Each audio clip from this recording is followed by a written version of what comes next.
Dictionary, overrule.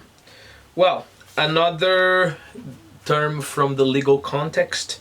In order to understand it, we just have to analyze the two parts of this word, right? So look, you go to court and there will be a ruling, there will be a decision there.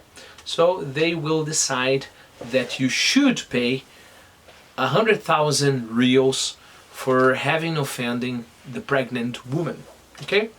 You are not happy with that decision, you appeal to the next court, right?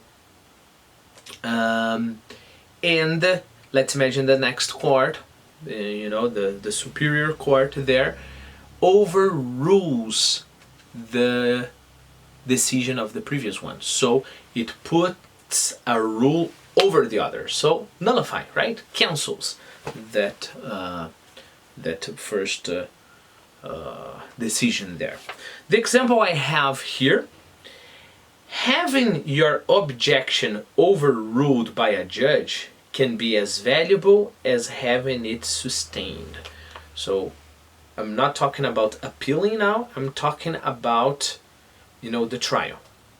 So the other lawyer asked a question and I think the question shouldn't be asked, and then I say, objection, Your Honor. The judge may sustain my objection, so the lawyer there won't be able to continue what he's doing, or he's going to overrule my objection. He's going to look at me and say, shut up, right?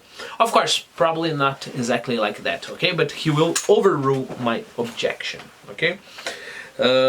Some other, just out of curiosity, right? Why having an objection overruled by a judge can be as valuable as having it sustained? Because if you state your objection, you later on can use that objection you made, even though it was overruled, to appeal, okay? Okay, some other examples here with overrule, okay? In Brown v. Board of Education, we're talking about a case, okay? In Brown v. Board of Education, the Supreme Court overruled Plessy v. Ferguson.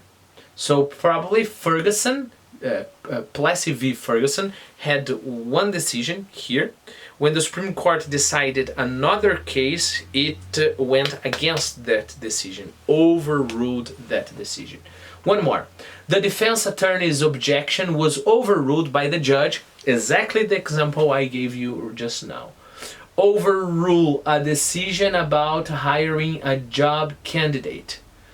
Oh yes, for example, in a regular context, right? Let's imagine, for example, sometimes I interview teachers, right? For new positions here at CCA. But of course, my boss can at any time overrule my decision. I will look at a guy and say, you're a fantastic person, you're hired. My boss will look at me and say, no, he's not. And she has just overruled my decision, and there's nothing I can do because I'm just here to obey, right? You can overrule what else? No, that's all the examples I've got.